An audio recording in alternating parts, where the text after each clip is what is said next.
Muy buenos días, tengan todos ustedes. Soy el doctor Eduardo Antonio Lara Pérez y a nombre de la Academia Mexicana de Pediatría y Médicos Unidos les damos la más cordial bienvenida este 8 de diciembre del año 2020, en la que vamos a tener un tema por demás actual e interesante: experiencia mexicana en síndrome inflamatorio multisistémico por SARS-CoV-2 MIS-C en pediatría. Para presentar a los que van los ponentes de esta conferencia, le cedo la palabra al doctor y académico Ulises Reyes Gómez. Adelante, Ulises. Buenos días a todos. En esta mañana el tema que se abordará es por demás relevante: síndrome inflamatorio multisistémico en pediatría, experiencia mexicana por SARS-CoV-2 en pediatría, y será abordado por la doctora Diana Yaneli Aquino Villagómez, infectólogo, egresada de la Escuela de Medicina de San Nicolás de Hidalgo y del Centro Médico de Occidente, en donde realizó infectología pediátrica en el antiguo Hospital de Guadalajara, Fray Antonio Alcalde. Miembro del Grupo de Investigación de Infectología Pediátrica de la Asociación Mexicana de Infecto, y actualmente ella es adscrita del Servicio de Infectología de Iztecali en Baja California. Nos acompaña también el doctor Alberto González Agosto, quien es pediatra del Hospital Centro Médico de Occidente y realizó medicina crítica en el Hospital General Centro Médico La Raza. Médico adscrito actualmente a la unidad de cuidados intensivos también del Hospital General Regional número 20 en Tijuana. Es profesor adjunto del primer año de residencia de pediatría médica en dicho hospital. También nos acompaña la doctora Gloria Pila Aranda, quien tiene la especialidad de pediatría en el Hospital Valentín Gómez Farías y la subespecialidad en neumología pediátrica en el Instituto Nacional de Enfermedades Respiratorias, INER. Muchas gracias por su participación. Le cedo la palabra a la doctora Diana Yaneli Aquino. Bienvenidos.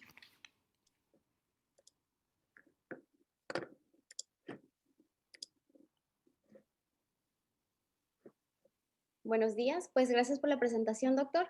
El día de hoy, pues vamos a hablar de un tema muy importante, que es el síndrome inflamatorio multisistémico pediátrico relacionado a SARS-CoV-2 y pues nuestra experiencia. Este es el contenido de la plática. Y pues como todos sabemos, en enero del 2020 en Estados Unidos se reporta el primer caso confirmado. Para febrero, un mes después, en México Un mes después se confirman los 3 primeros casos COVID-19, 2 en la Ciudad de México y 1 en el estado de Sinaloa. Un mes después, para el 17 de marzo del 2020, en Baja California se confirma el primer caso. Pues los niños y los adolescentes constituyen una pequeña proporción de casos, eso ya lo sabemos. Suelen cursar con síntomas o cuadros leves a moderados. Sin embargo, debido a las infecciones asintomáticas, el infradiagnóstico de casos clínicamente leves que se tratan como rinofaringitis agudas, y la disponibilidad, sobre todo esto aquí en México, la disponibilidad, la validez y las estrategias que tenemos específicas para los métodos de prueba, pues esto hace que aún no haya certeza sobre la carga real de enfermedad entre los niños y adolescentes. Y esto pues es un gran problema. Existen estadísticas nacionales, pero en países como Asia, Europa y América del Norte, donde muestran que los casos pediátricos representan alrededor del 2 al 8% de todos los casos confirmados de la COVID-19. Pese a que sabemos que todos los cuadros son leves y prácticamente asintomáticos, en Estados Unidos y Europa se empezó a reportar un fenómeno caracterizado por una respuesta hiperinflamatoria significativa en niños previamente sanos que se comenzó a relacionar con SARS-CoV-2. Esta afectación se desarrolla después de la infección, no durante la etapa aguda, y observaron que tienen características clínicas similares a otros síndromes inflamatorios que ya conocemos, como es la enfermedad de Kawasaki, el síndrome de choque por enfermedad de Kawasaki o el síndrome de choque tóxico. Y pues todo se remonta al 7 de abril, donde se reporta el primer caso en Estados Unidos de enfermedad de Kawasaki clásica. En este momento pues no teníamos la sospecha o integrábamos el síndrome de MISC. Sin embargo, ya veíamos una paciente de 6 meses que empezó con 5 días de fiebre, con el exantema que vemos en las extremidades, edema de manos, la conjuntivitis no purulenta y datos a nivel de miocardio. Por cambios en la tomografía se le realiza una prueba PCR, la cual sale positiva, pues esto nos deja, digamos que el primer reporte de esta enfermedad. Posteriormente, y también este es uno de los artículos más emblemáticos, en 6 de mayo en Londres nos habla en conjunto de un clúster de 8 niños que en un transcurso de 10 días se presentan con un cuadro de fiebre, erupción cutánea, edema y síntomas gastrointestinales, que todos progresaron a choque refractario. Ellos observaron que no tenían compromiso respiratorio, pese a que 4 estaban con exposición y 1 estaba positivo para SARS-CoV-2. Además de los reactantes de fase aguda como es PCR, procalcitonina, ferritina, todos elevados, y no encontraron ningún tipo de aislamiento, algún microorganismo que justificara todos estos síntomas. Este estudio, también de los más característicos de Verdoni y equipo de trabajo que se realizó el 13 de mayo, lo que hicieron ellos es que dividieron los casos de enfermedad de Kawasaki en 2. En el primer grupo se juntaron los casos del 2015 al 2019, a febrero del 2020, previo al inicio de la pandemia. Y en el grupo 2 se separaron todos los casos de los niños que empezaron en 3 meses, del 18 de febrero al 20 de abril. Y como pueden observar, pues los casos del 2020 hubo una incidencia arriba de 30 veces, tanto de casos no severos como de casos severos, que es lo alarmante, con una P significativa. De estos 10 niños, predominaba el género masculino, todos mayores de 5 años, contrario a lo que se ha visto en los reportes de Kawasaki no relacionados a SARS-CoV-2, que es en menores de 5 años. Se vio un 80% de seroconversión, una mayor tasa de compromiso cardíaco, incluso a inicio temprano de la patología, una alta incidencia de forma grave de la enfermedad, y de estos pacientes, 5 con alteraciones en la radiografía, 2 con datos neurológicos y más de la mitad con alteraciones gastrointestinales. Entonces, la epidemiología, pues no conocemos ahorita hasta el momento la incidencia de esta enfermedad. Se estima que ocurren 2 por cada 200,000 personas menores de 21 años y hasta el 29 de julio se habían reportado 570 casos en Estados Unidos mediante la CDC. La etiología es desconocida, estamos asociándola temporalmente a SARS-CoV-2.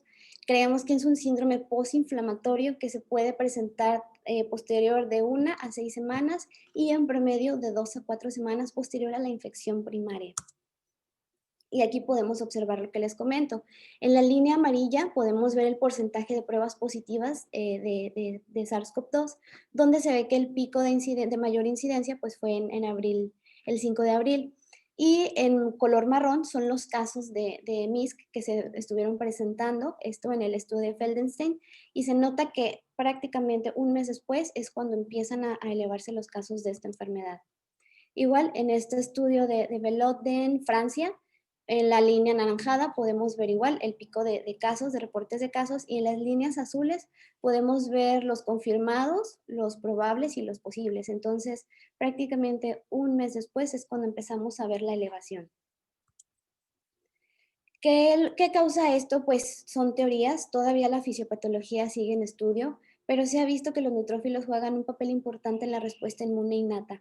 Uno de los mecanismos que más se ha relacionado es la formación de trampas extracelulares de neutrófilos, estos NETs o la netosis, que forma como una red de células, histonas y contenidos de gránulos de neutrófilos y aparte enzimas microbicidas, y su principal función de esto pues es atrapar los virus. Sin embargo, se ha visto que puede desencadenar reacciones inflamatorias e inmunológicas descontroladas.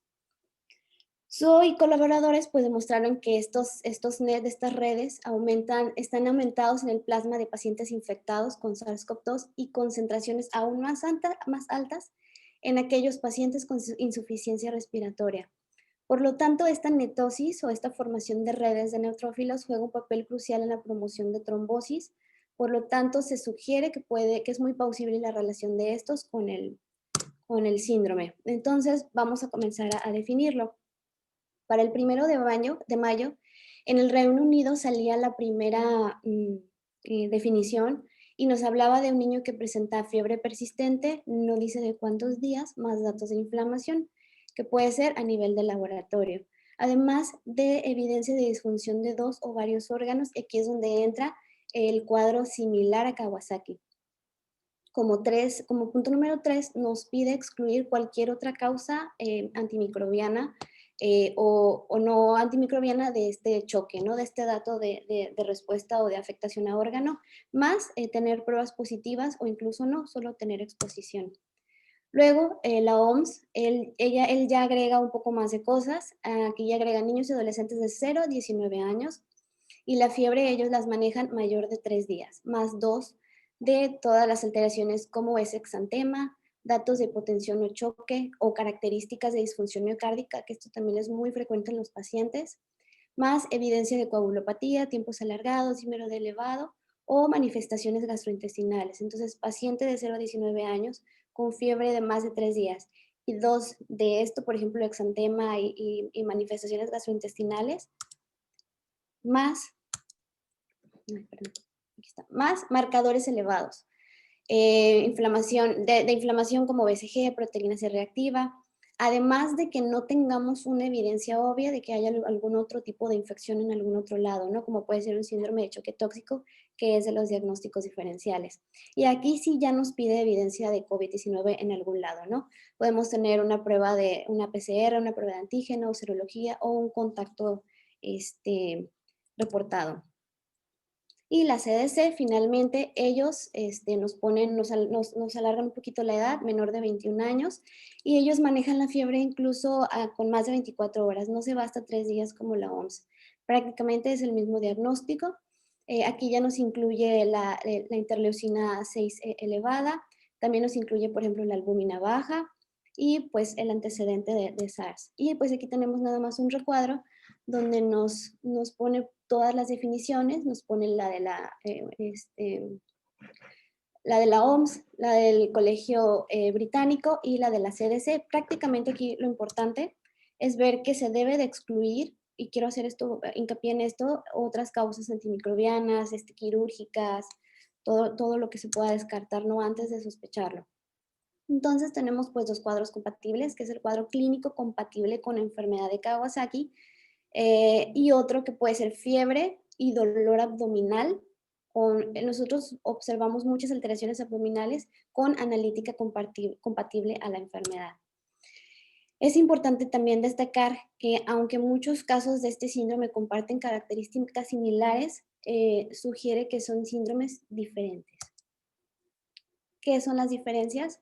Pues los pacientes con MISC son mayores de 7 años, incluso mayores de 5 como en nuestra serie.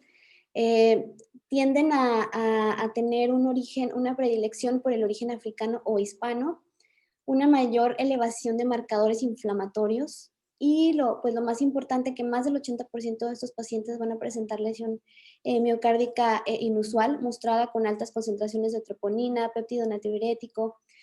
Van a desarrollar arritmias, disfunción del ventrículo izquierdo, infartos, dilataciones coronarias, aneurismas inusuales, y pues que esta enfermedad cursa con mayor severidad.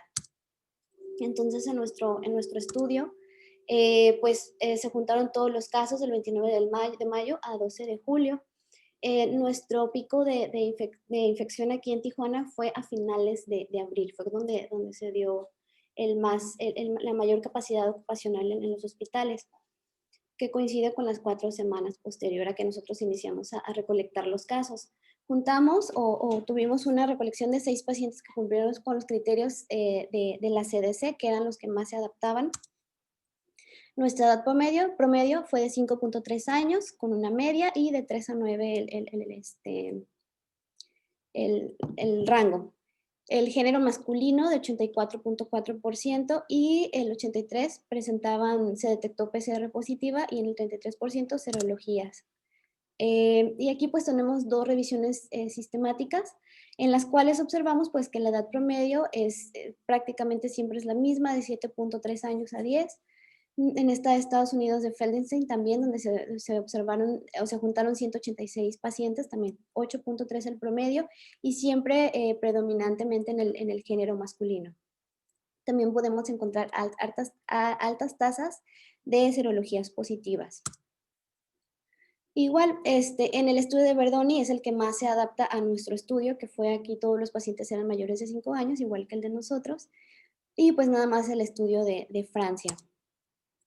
En nuestra experiencia, pues el promedio de días era 2.8 de sintomatologías previas al ingreso hospitalario y solo un paciente cursó con una obesidad grado 1. El 83% pues se documentaron sin factores de riesgo, eran previamente sanos, lo que también se entra dentro de nuestra definición.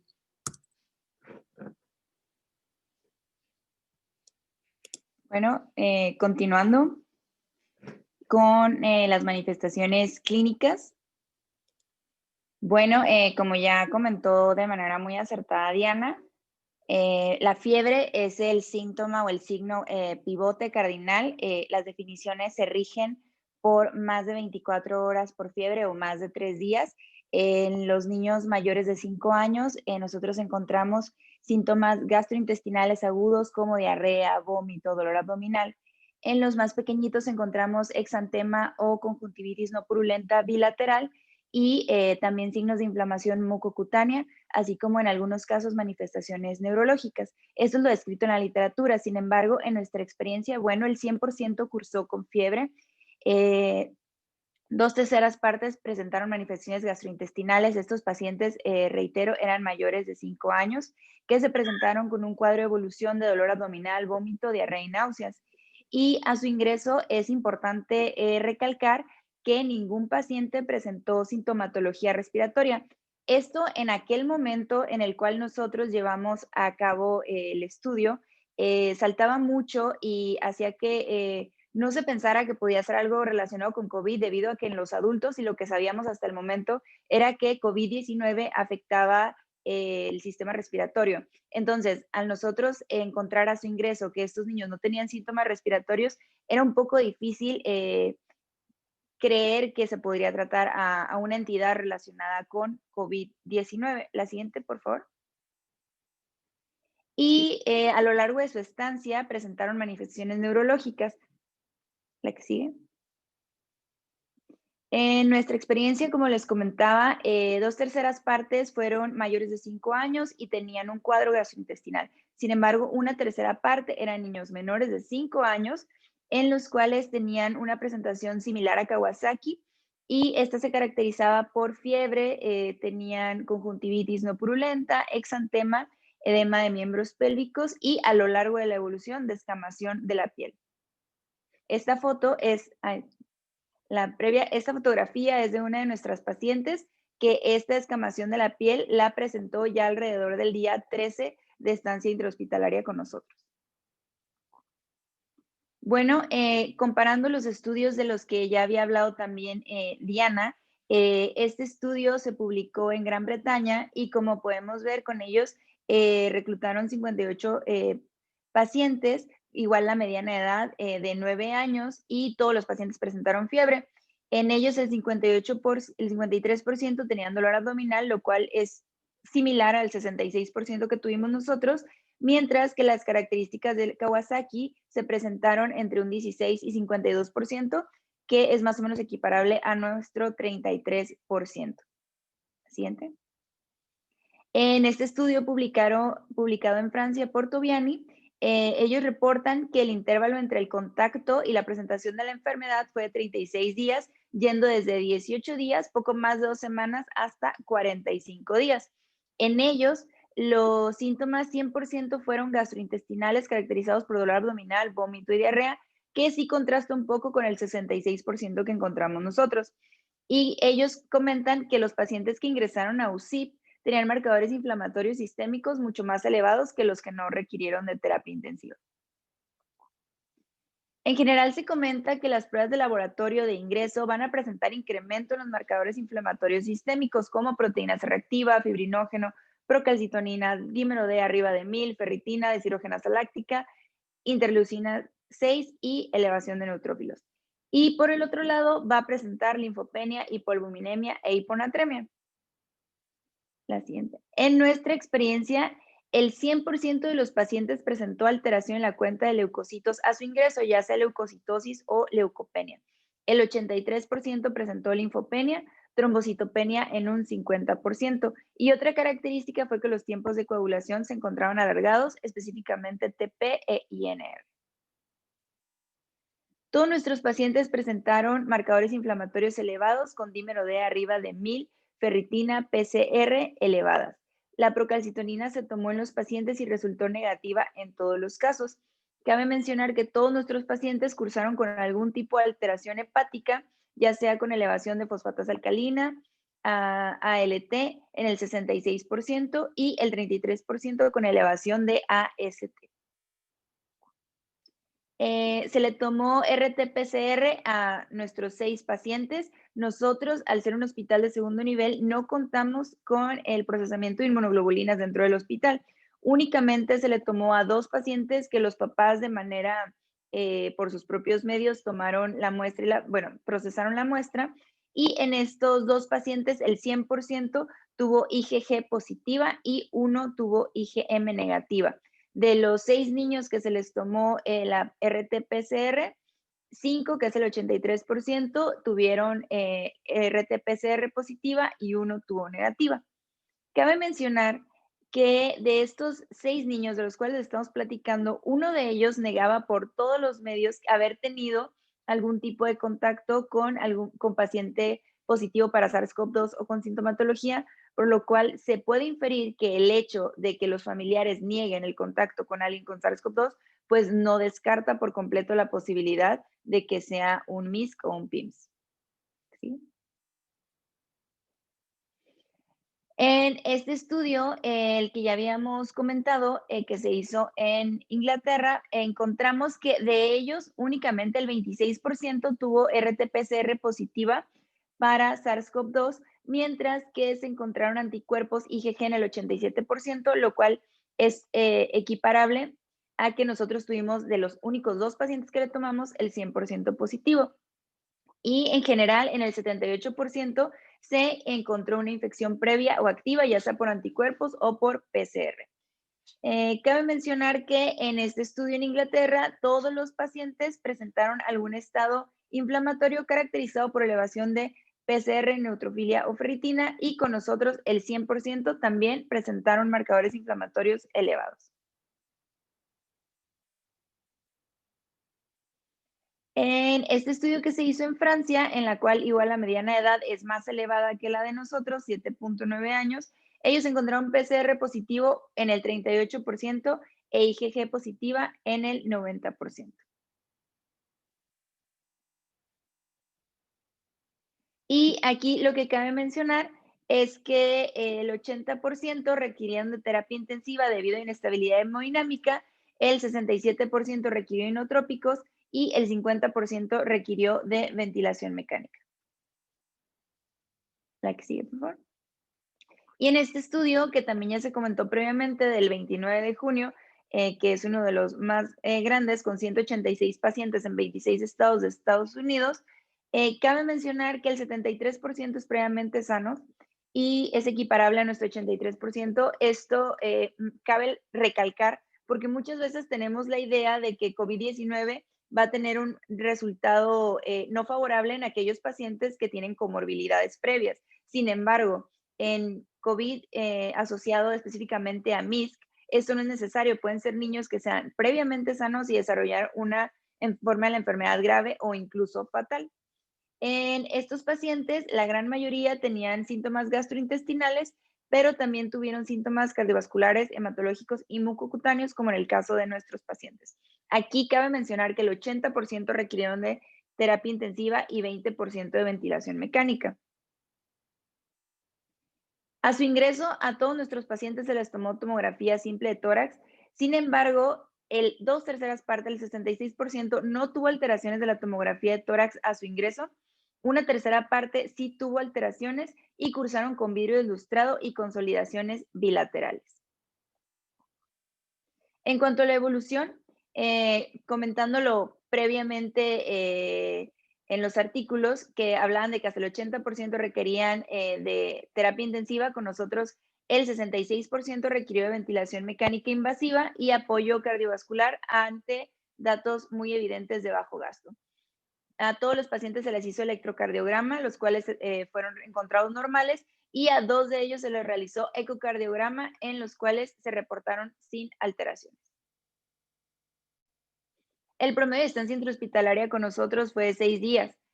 Cabe mencionar que los que duraron menos de 24 horas fue porque fallecieron, y la paciente que duró 24 días tuvo un desenlace muy favorable. Nosotros tuvimos una mortalidad del 50% y, como comentaba, todos los casos fueron dentro de las primeras 24 horas. Rápidamente vamos a presentar este caso. Este caso es una niña de 3 años, la cual contaba con el contacto al interrogatorio muy dirigido de que su abuelo había tenido infección por SARS-CoV-2 hacía 3 semanas. La niña llegó con nosotros por 3 días con fiebre de difícil control y signos mucocutáneos como edema de miembros inferiores, y esa es la fotografía de cómo llegó con nosotros. Ante el contacto con el paciente con SARS-CoV-2 y estos datos, en ese momento inicial se pensó en un Kawasaki, se inició manejo con inmunoglobulina y ácido acetil salicílico.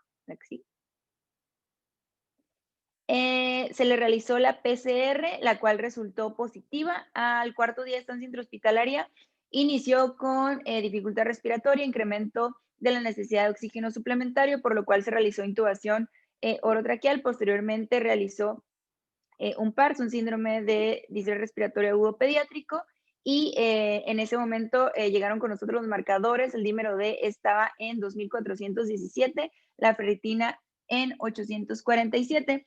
En base ya a integrar el diagnóstico de MISC, se dio el tratamiento que en ese momento estaba sugerido con tocilizumab a 8 miligramos por kilo con día, 2 dosis con diferencia de 12 horas. Posteriormente, a los 6 días se retira de ventilación mecánica,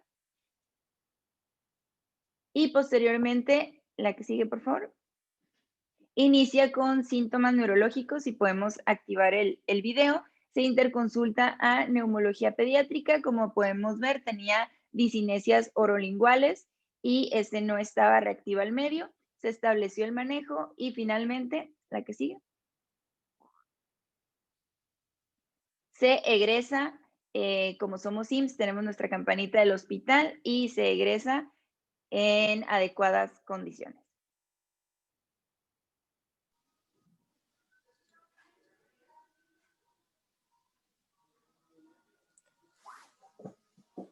Bueno, continuando con el tratamiento, bueno, nos dimos nosotros a la tarea de revisar lo que era la literatura para ver qué manejo les íbamos a dar a nuestros pacientes.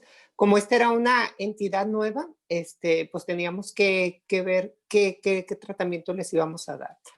Bueno, de las recomendaciones que revisamos en la literatura, al principio vimos que se hacían diferentes recomendaciones en base a las experiencias de cada centro. Obviamente el tratamiento se fue modificando de acuerdo a la experiencia que iba dando cada uno de los reportes. El tratamiento se debe de enfocar, la anterior por favor. El tratamiento se debe enfocar a las manifestaciones predominantes y siempre brindando estabilidad del paciente. No sé si me pueden prender la cámara para que me vean. Ok. El manejo inicial siempre debe ser dirigido a lograr la estabilidad del paciente de acuerdo a las guías del PALS. De hecho, ya la Asociación Americana de Cardiología ya emitió las recomendaciones en 2020, en el cual, aparte de los cuidados que ya conocemos dentro de las guías, nos hace mucho énfasis en las medidas de protección personal. Entonces, en estos pacientes, aunque sabemos que es un síndrome que se presenta post-infección, en algunos casos puede ser todavía positiva la presencia del virus, por lo cual debemos de tomar todas las medidas necesarias para nuestra protección. Entonces, incluso si el paciente ocupa reanimación o RCP y el paciente por alguna circunstancia lo tenemos en posición prona, las guías también ya nos dicen que podemos brindar RCP a través de la posición prona. Y una vez que ya se ha logrado la estabilidad del paciente, nuestro tratamiento debe ir dirigido a las manifestaciones que está presentando el paciente. La siguiente, por favor. Recordarles que existen filtros que debemos utilizar para nuestra protección. Estos filtros tienen la capacidad de filtrar bacterias, virus. Entonces vamos a escoger filtros de alta calidad tipo EPA, el cual podemos utilizar tanto durante la ventilación, si el paciente lo requiere con bolsa mascarilla, durante la intubación, ya sea también con la ventilación con ventiladores convencionales. Y este dispositivo se coloca entre la cánula y el dispositivo que yo esté utilizando. Y ya hay estudios que nos demuestran que la dispersión del virus con estos filtros es menor a la que tendría yo o la exposición si yo lo hago sin este insumo. La siguiente. Bueno, recordando que tenemos que brindar nuestro ABCDE. A, asegurarnos que el paciente tenga una vía aérea permeable. B, que esté recibiendo una respiración adecuada, proporcionarle oxígeno. C, vigilar que no tenga datos de hipoperfusión y si la detecto, tratarla de forma adecuada, proporcionando líquidos, evitando la sobrecarga de líquidos o el inicio de apoyo inotrópico o vasopresor de forma temprana. La D, vigilar lo que es el estado neurológico. Y la E, ver la exposición y checar la temperatura. La siguiente, por favor. Aquí, en esta imagen, pues vemos todo el equipo que se debe de utilizar. De hecho, en nuestra experiencia aquí en el hospital, empezamos a revisar los insumos que estaban recomendando en otros lugares, en otras series, y pues ya vimos que pues, el equipo de protección personal siempre lo debemos de utilizar. Adecuamos una caja también de acrílico y tratamos de realizar los procedimientos invasivos con el menor número de personas involucradas, pero que tuvieran la mayor experiencia. La siguiente. Bueno, también nos dimos a la tarea de revisar cómo íbamos a abordar a nuestros pacientes. Entonces nos dimos a la tarea de revisar diferentes guías y nos quedamos con la de New York, en la cual se establecían los criterios de valoración y el esquema que teníamos que seguir, esto en el servicio de urgencias. Dependiendo de las manifestaciones que tuviera nuestro paciente, íbamos a ver qué línea íbamos a seguir en el tratamiento.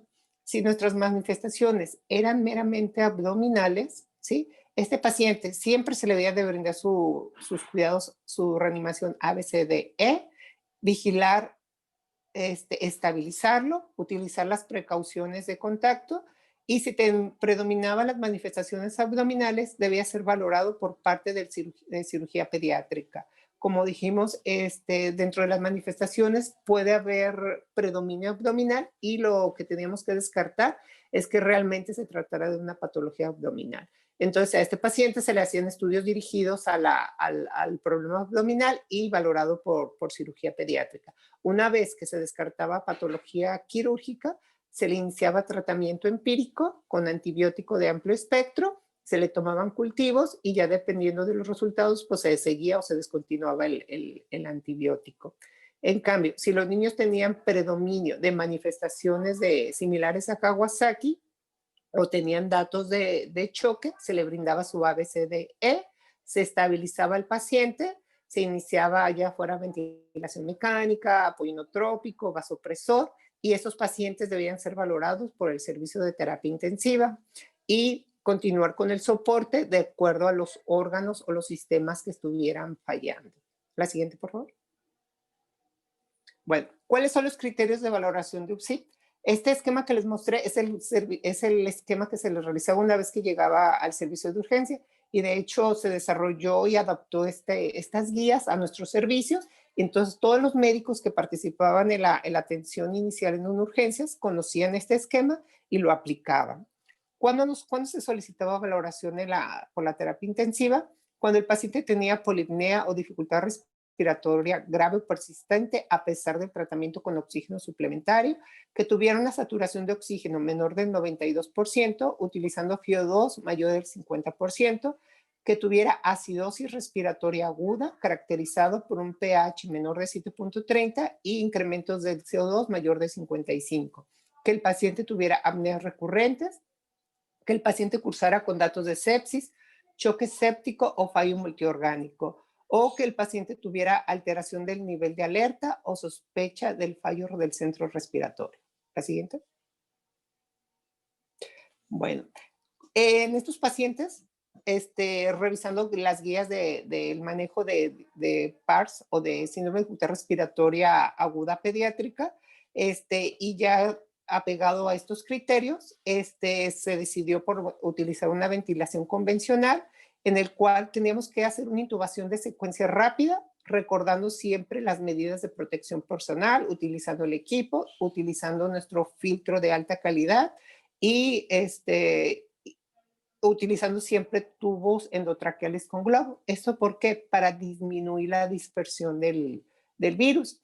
Sabemos que las cánulas con globo se recomiendan más en niños de 8 años en adelante, pero en algunas circunstancias, como en este caso, se pueden utilizar cánulas con globo, ¿sí? No hay que temerle a la cánula con globo, solamente estar vigilando que la presión de inflado del globo no sea demasiada para evitar isquemia en el tejido.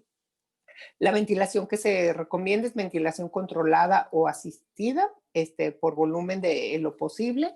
Y en algunos casos, pues se puede optar por la presión, pero lo recomendable es que sea ventilación controlada por volumen. Se recomiendan volúmenes tidales de 5 a 8 mililitros por kilo de peso ideal. En nuestros pacientes, la mayoría tuvo peso ideal para la edad. Solamente en un paciente tuvimos datos de obesidad, pero se ajustaron los parámetros de acuerdo al peso ideal. Y en los pacientes que tengamos disminución de la compliance, se recomiendan volúmenes más pequeños, de 3 a 6 mililitros por kilo para el peso ideal. La presión plateau, debo vigilar que no sea mayor de 32, debe estar entre 29 y 32. Esto para evitar la lesión pulmonar, perpetuarla. Y podemos optar por PIPs altos, de 10 a 15. Debemos ir titulándolos de acuerdo a las necesidades del paciente. No hay que tenerle miedo al PEP. Ese lo puedo incrementar de hasta 15, siempre y cuando mi presión plateau no sobrepase los 32 milímetros, ¿sí? Esas son mis medidas de protección. Bueno, ¿cuáles van a ser las metas de esta ventilación en este tipo de pacientes? Yo voy a tener, cuando tengo un PARS leve, que es caracterizado o ya definido por que estoy utilizando un PET menor de 10, mi objetivo de saturación debe ser entre 92 y 97%.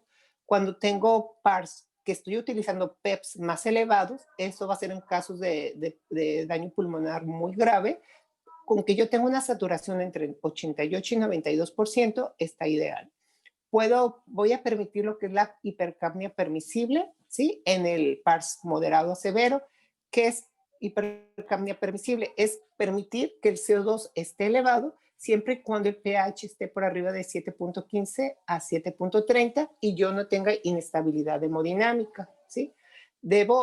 ¿Cuáles serían las excepciones para permitir la hipercapnia permisible? Pacientes que tengan hipertensión intracraneal, que tengan hipertensión pulmonar, inestabilidad hemodinámica o alguna cardiopatía congénita que la hipercapnia me lo ponga inestable. No se recomienda el uso de bicarbonato de forma rutinaria para tratar de llevar el pH a valores normales. La siguiente. ¿Cuáles van a ser las recomendaciones ya dirigidas a COVID-19 y que aplicamos con nuestros pacientes? Se recomienda en casos de que yo tenga una PAFI menor de 150 o tenga ya alteración muy marcada del índice de oxigenación, yo puedo recurrir a la ventilación prona. ¿Qué quiere decir esto? Que yo voy a colocar a mi paciente en ventilación en posición prona y lo voy a estar alternando en ventral. Esto puedo combinar 16 horas de ventral con 8 horas de posición prona, ¿sí? Si el paciente tolera volverlo a la ventilación ventral, lo puedo continuar. Si el paciente no, lo vuelvo a la ventilación prona. Se recomienda que el aspirado de secreciones sea con circuito cerrado, evitar las desconexiones del ventilador. ¿Por qué? Porque si yo lo desconecto para hacer aspirados abiertos, se va a perder el reclutamiento alveolar que yo realicé en mi paciente y se va a perder todo el PET que yo logré recuperar en el paciente. No se recomienda el utilizar nebulizadores. También revisamos las recomendaciones y vimos que el utilizar nebulizadores genera la dispersión de aerosoles, lo cual pone en peligro y en riesgo al personal de salud. En nuestros pacientes utilizamos sprays utilizando adaptadores para los sistemas de ventilación o en el caso de que el paciente estuviera consciente, pues con una cámara espaciadora. Utilizar filtros de alta calidad de la vía inspiratoria y expiratoria y no utilizar cámaras de humidificación activa del ventilador. Se recomienda que utilicen sistemas intercambiadores de calor o lo que conocemos como narinas, ¿no? Porque también se vio que el hecho de utilizar humidificadores genera más dispersión del virus. ¿La siguiente? Bueno, ¿cuál fue el manejo que se recomendaba en ese momento en el paciente grave? ¿Sí? Nos dimos a la revisión también de revisar varias guías. Había controversia inicial en el uso de esteroides. Muchas de las guías que recomendaban para infección pulmonar, sobre todo cuando empezó lo de la pandemia, nos decían que estaban contraindicados o con cierta precaución los corticosteroides. Lo que sí está bien establecido es evitar la sobrecarga hídrica, mantener los balances negativos en el paciente, porque se veía que era muy deleterio tener sobrecargado el paciente, ya que nos afectaba la función cardiovascular y la función pulmonar. En estos pacientes, si lo ameritaban, había que tenerlos bien sedados y con buena analgesia. La relajación era opcional para los casos graves y la podíamos utilizar en bolos o en algunos casos con infusión. Analgesia, hay que tener una buena analgesia para evitar el dolor y disminuir la tasa metabólica y el consumo de oxígeno. La relajación opcional. Lo que sí era importante y se recomienda es iniciar una nutrición temprana, ya que estos pacientes, por toda la respuesta inflamatoria que presentan, llegan a un estado de catabolismo, lo cual incrementa el riesgo de morbimortalidad, ¿no? Y también debemos utilizar la tromboprofilaxis en estos pacientes. ¿La siguiente? Se recomienda la cobertura con antibióticos empíricos de amplio espectro. Se debe realizar cultivos y valoración por parte de infectología pediátrica y los antibióticos, pues de acuerdo a los resultados, se normará. La siguiente.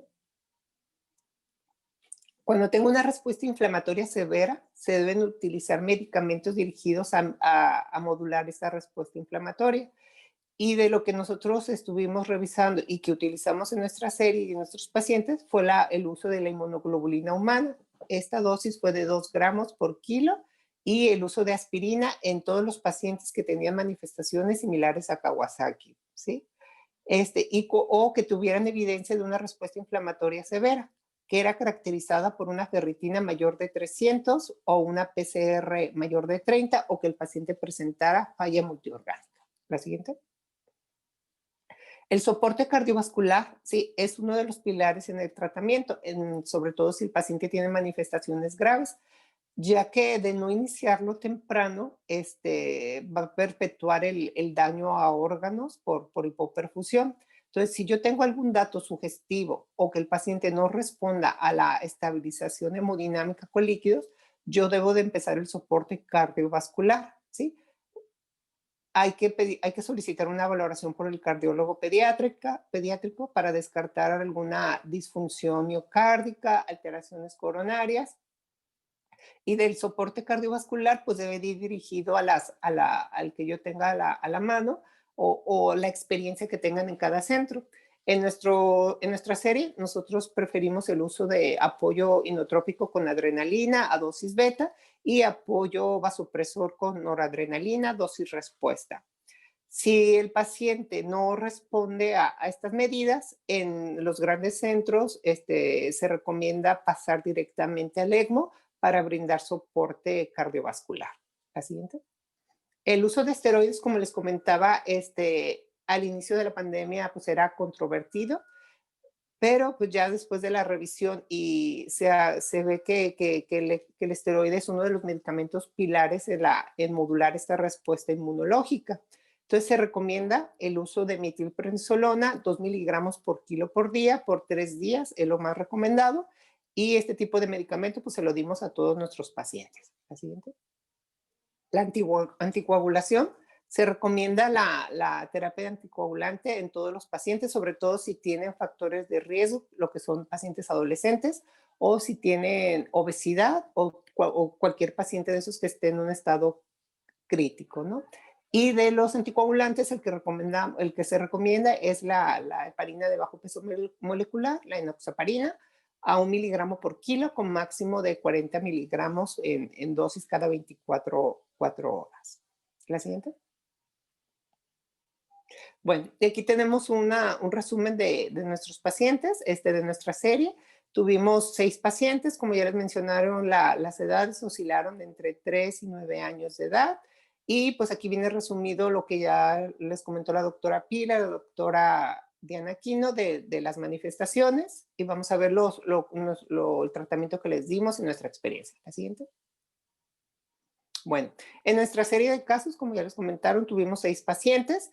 De estos pacientes, 6 estuvieron en estado crítico, lo cual representa un 66%.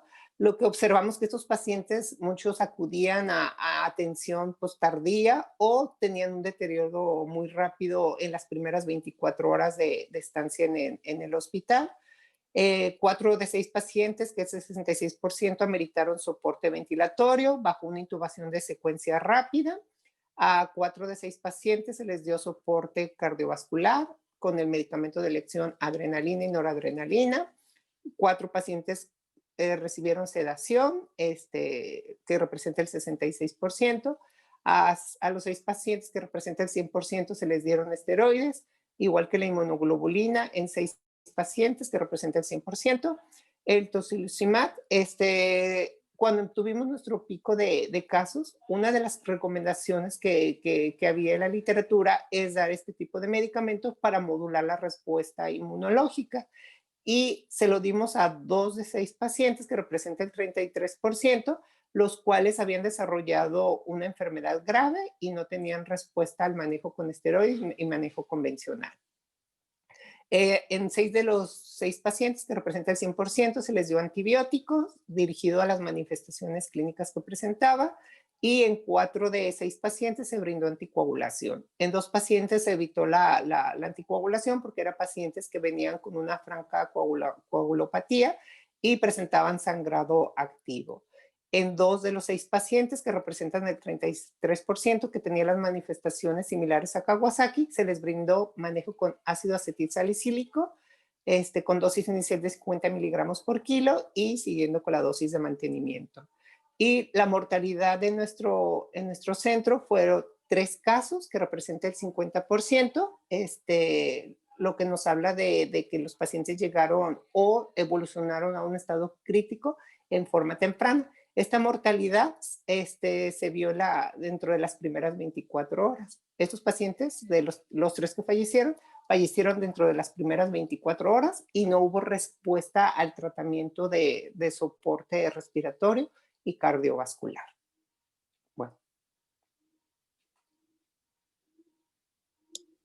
Bueno, pues como conclusión, la mayoría de los niños con COVID-19 tienen un curso benigno.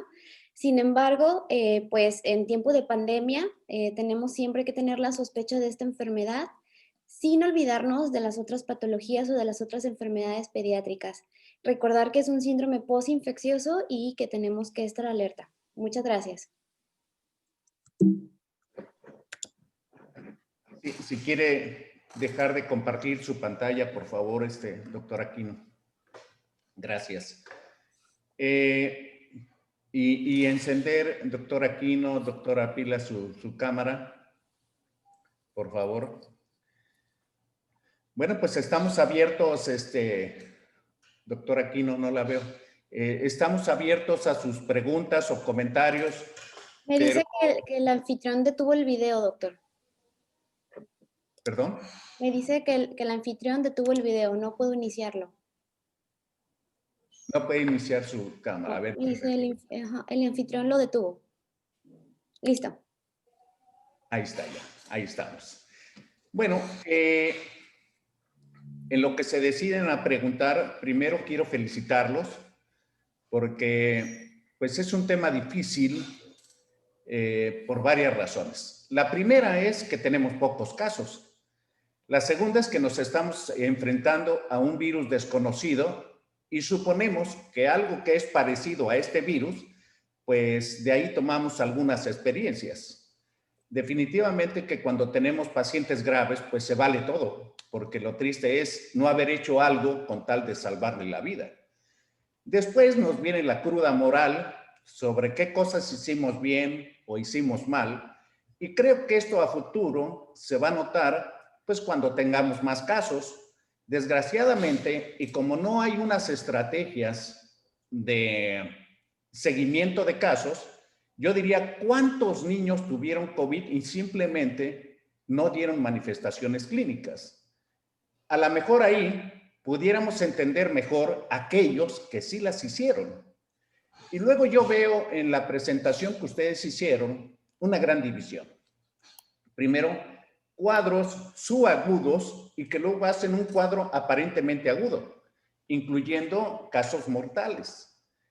A mí me llama mucho la atención en la presentación que tienen, y no es a manera de crítica, pero creo que hubiera sido muy enriquecedor el que nos mostraran las imágenes de las tomografías. Parece ser que le tomaron tomografías ahí a algunos pacientes, según refieren en su propia experiencia, pero no tenemos imágenes de tomografías, sobre todo aquellos que necesitaron soporte ventilatorio, como se menciona. A lo mejor hubiera sido interesante saber cuál era la imagen de la tomografía. Existe una clasificación del COVID.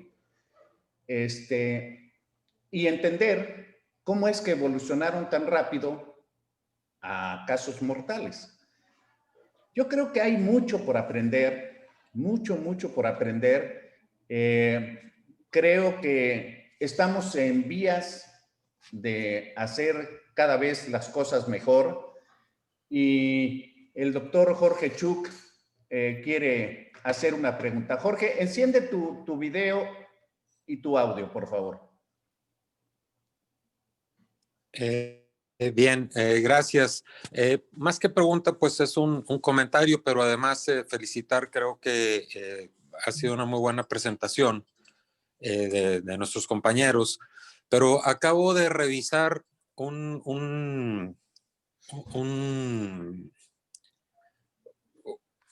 una serie de casos que me enviaron para publicar, porque soy revisor de una revista chilena, se llama Medway. Entonces, esto es una secuencia de casos en Perú, y ellos reportan 10 casos, precisamente tal como nos lo han presentado nuestros compañeros, basándose también en los criterios de la CDC, y bueno, en fin, hacen toda una explicación de qué pasó con esos 10 casos que varían de niños que van de 2 a los 12 años. Y también hubo similitud en el sentido de algunos eran parecidos a la enfermedad de Kawasaki. Lo que ellos reportan, bueno, ellos no tuvieron mortalidad en esos 10 casos con problema multisistémico. Sin embargo, el manejo que ellos utilizaron en Perú, con el manejo que reportan nuestros compañeros, es prácticamente el mismo, o sea, bastante similar por lo que recuerdo.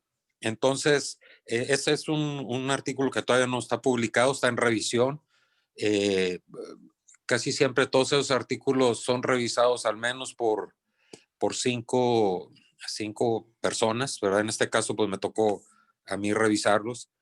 Y el comentario principalmente va a que el manejo que nuestros compañeros nos han explicado aquí en sus casos, y el manejo que hicieron los peruanos, es prácticamente el mismo, bastante similar. Entonces ahí no vi yo mucha diferencia como para poder decir, los peruanos hicieron algo diferente a lo que hicieron nuestros compañeros aquí en nuestro país. Felicidades, me gustó mucho la plática. Muchas gracias, Jorge, por tu comentario. Ulises, el doctor académico Ulises Reyes Gómez. Adelante, Ulises. Bueno, pues antes que nada felicitar a este grupo, porque no es fácil conjuntar casos para presentar en un momento tan difícil para esto de la pandemia. Yo la verdad que siento un gran compromiso de que estos casos estén publicados, aun cuando se esté hablando de una mortalidad que nada tiene que ver con un hospital, porque estos niños que los 3 que fallecieron llegaron a las primeras 24 horas y fallecieron. Esto nos habla de que algo está pasando. Estoy muy interesado en ese aspecto, doctora Diana, doctor González, doctora Pila, felicidades. Quería también comentarles que precisamente por eso me interesa mucho que se publique.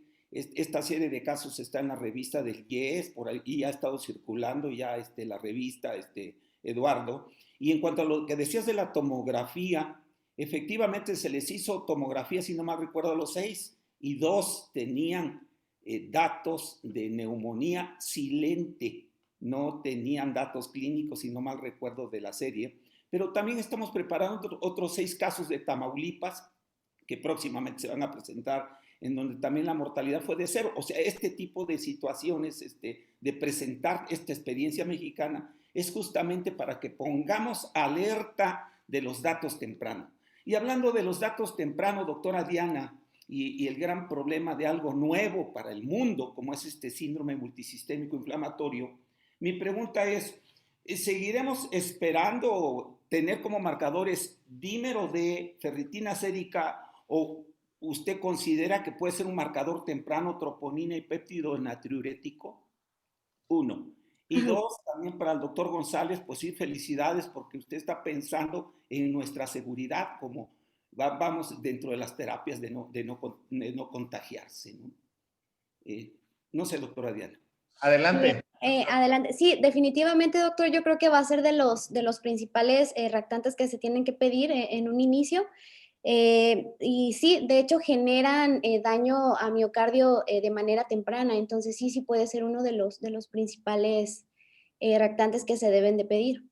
Y parte del diagnóstico, además de, por ejemplo, paciente con contacto positivo o antecedente de enfermedad por coronavirus, más fiebre alrededor de 1 o 2 semanas después del cuadro agudo, con gastroenteritis o algún síntoma neurológico o datos de Kawasaki, estamos obligados pues a trasladar a un hospital y pedir laboratorios porque es parte del diagnóstico, los reactantes elevados y las alteraciones a daño miocárdico o buscar datos de choque para tratarlo de manera temprana.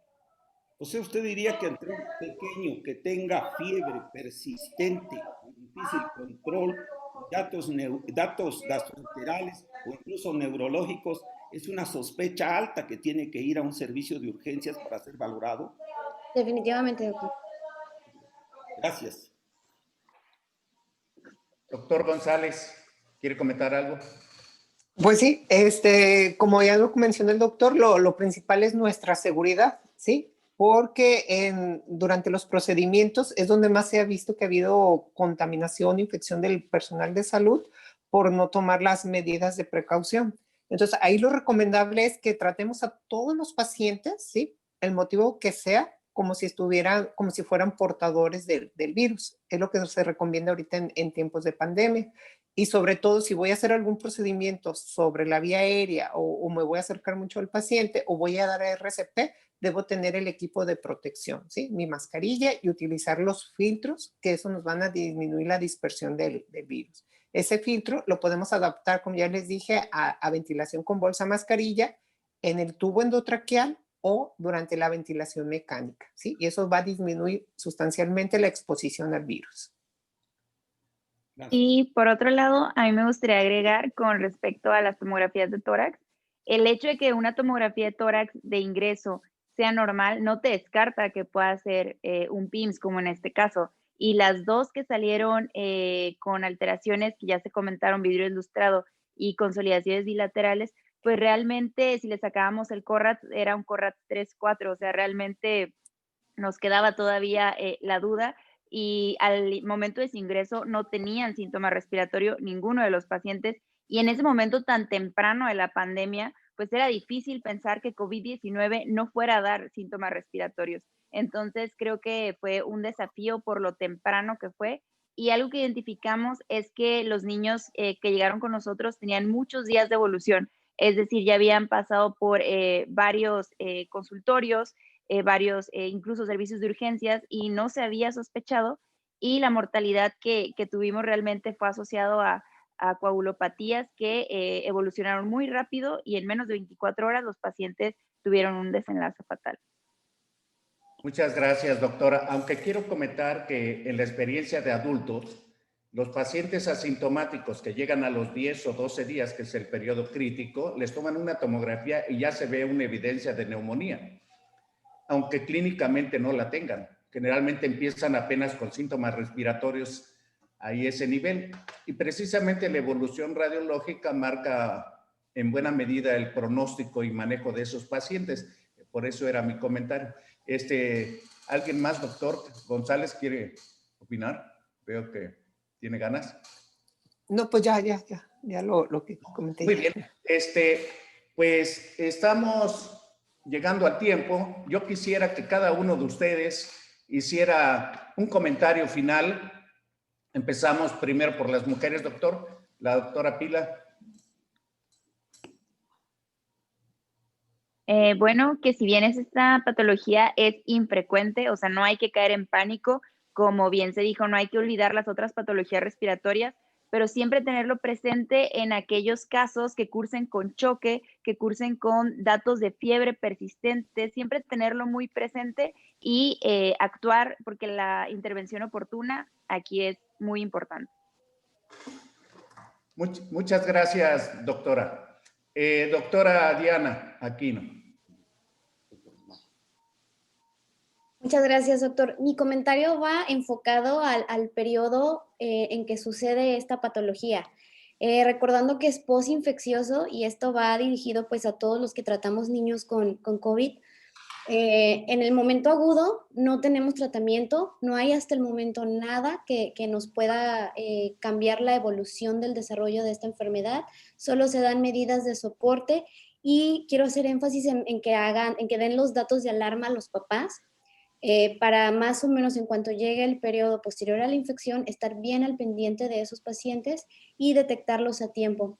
Lamentablemente Tijuana pues tiene, digo no, es bueno, pero tenemos la característica de ser frontera.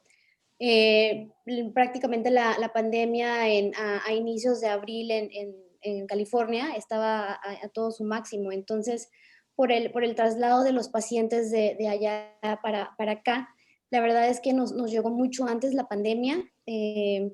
Empezamos a investigar mucho sobre estos pacientes y como dice la doctora Pila, todos llegaron con muchos días de evolución.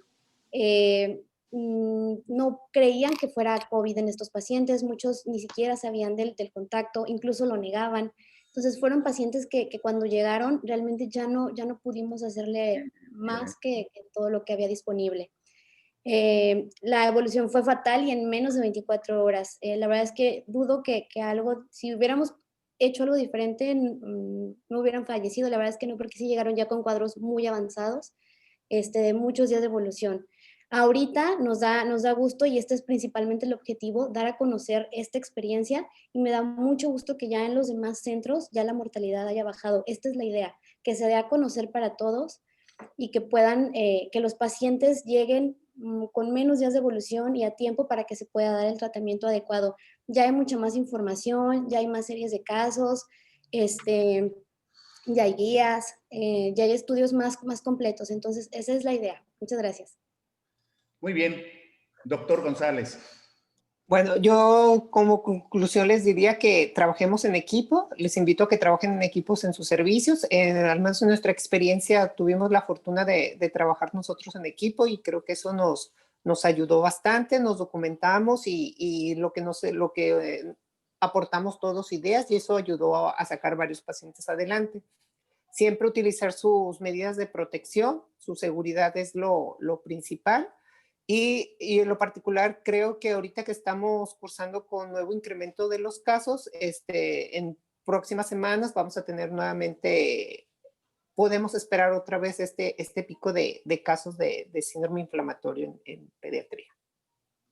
Muchas gracias, doctor Aquino. Muchas gracias, Alberto González. Muchas gracias, Gloria Pila. Una excelente presentación, una excelente enseñanza para todos nosotros. Yo quisiera agregar como comentario final que, como siempre, pensando que si tenemos ya algunas comorbilidades en los adultos, no sabemos cuáles son las comorbilidades en los niños que pudieran ponerlos susceptibles de hacer formas graves en pacientes. Y se me antoja pensar que a lo mejor estudiando los casos de pacientes infantiles con PCR positiva, clasificando las manifestaciones clínicas en el primer contacto, tomando al menos siquiera un grupo sanguíneo, ya que algunas enfermedades, enterarnos de antecedentes de enfermedades de la colágena o enfermedades crónicas de tipo inflamatorio o atópicas, pues yo creo que a lo mejor nos darían más luz para entender por qué algunos sí y otros no hacen formas graves. Muchísimas gracias por esta presentación y los invitamos para la próxima. Muchas gracias y hasta pronto.